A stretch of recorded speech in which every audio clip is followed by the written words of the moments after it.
जंगल के घने अंधेरे के बीच एक पुरानी काली कुटिया खड़ी थी। चारों ओर सूखे पेड़, टेढ़ी मेढ़ी जड़ें और हवा में अजीब सी सड़ांध खुली हुई थी।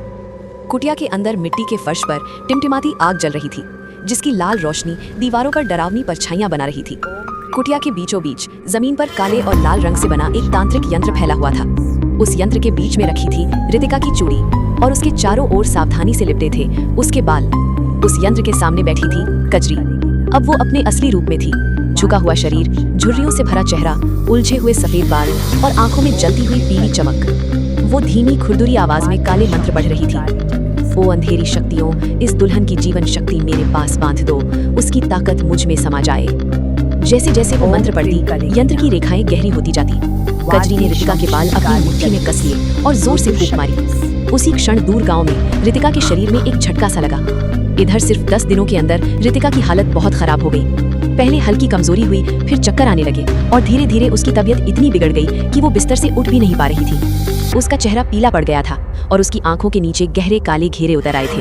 घर के सभी लोग बहुत परेशान हो गए। ससुर उसे डॉक्टर के पास ले गए, वैद्य को बुलाया गया, दवाइयां भी दी गई, लेकिन कोई भी डॉक्टर उसे ठीक नहीं कर पा रहा था। किसी को समझ नहीं आ रहा था कि अचानक बहू को हुआ क्या है। असल में ये सब उसी दिन के बाद हुआ था जिस दिन रितिका ने अपनी सास के साथ वो अजीब पूजा की थी। जबकि सच्चाई ये थी कि उस समय उसकी सास नहीं बल्कि कजरी थी जिसने उसका रूप धारण किया हुआ था। उसी रात रितिका को एक भयानक सपना आया। सपने में उसने खुद को गांव के बाहर पुरानी पीपल के पेड़ के नीचे खड़ा देखा। चारों तरफ गहरा अंधेरा था, हवा में अजीब सी सरसराहट थी। पीपल के पेड़ के नीचे कजरी खड़ी थी, उसके हाथ में काले जामुन थे। वो धीरे धीरे मुस्कुरा रही थी। आओ दुल्हन, जामुन खा लो।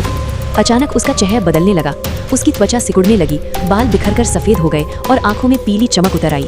कुछ ही पलों में कजरी एक भयानक डाकिनी बन चुकी थी। वो रितिका की ओर झुककर फुसफुसाई, अब तुम मुझसे बच नहीं पाओगी।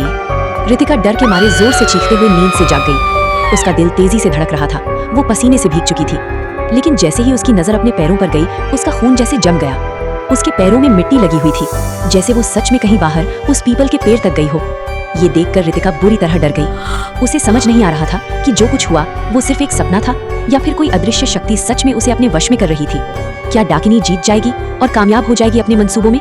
जानने के लिए सब्सक्राइब करें और देखें डाकिनी और दुल्हन आपके अपने चैनल रहस्यों की दुनिया पर।